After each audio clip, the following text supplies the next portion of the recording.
Come join me. Daddy love you. That's such a good boy. All right. There is Redeemer Easter Reflections from Our Daily Bread. We're on day 3 now.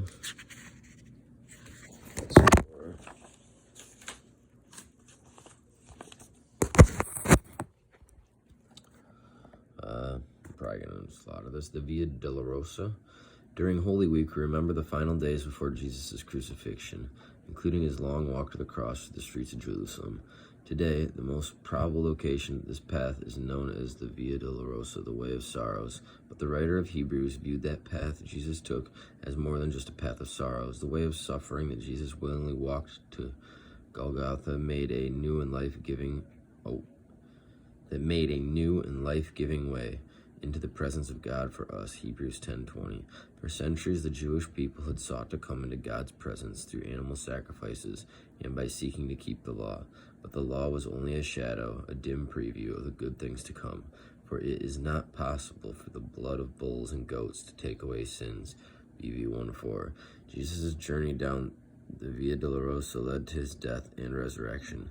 Because of his sacrifice, we can be made holy when we trust in him for the forgiveness of our sins. Even though we aren't able to keep the law perfectly, we can draw near to God without fear, fully confident that we are welcomed and loved. VV 10:22. Christ's way of sorrow opened for us a new and living way to God. For God's will was for us to be made holy by the sacrifice of the body of Jesus Christ once for all time. Today's reading is Hebrews 10:1-10.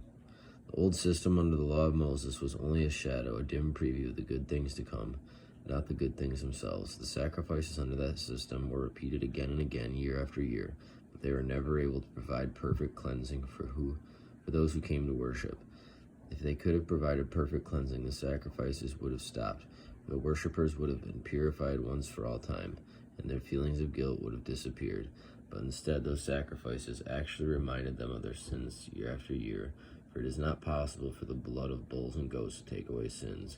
That is why when Christ came into the world, he said to God, "You did not want animal sacrifices or sin offerings, but you have given me a body to offer.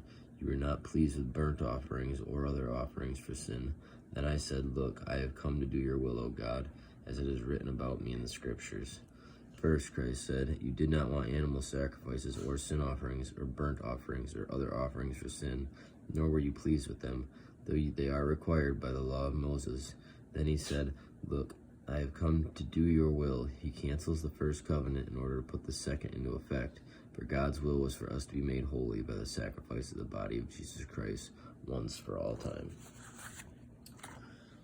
All right, that's the third video I put up today, so hopefully you guys watching,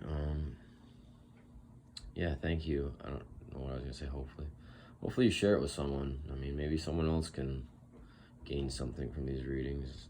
People that are watching giving pretty positive feedback, and I appreciate all the comments and feedback that you're giving. I have a long ways to go and a lot to learn myself, so thank you all and have a great day. God bless you.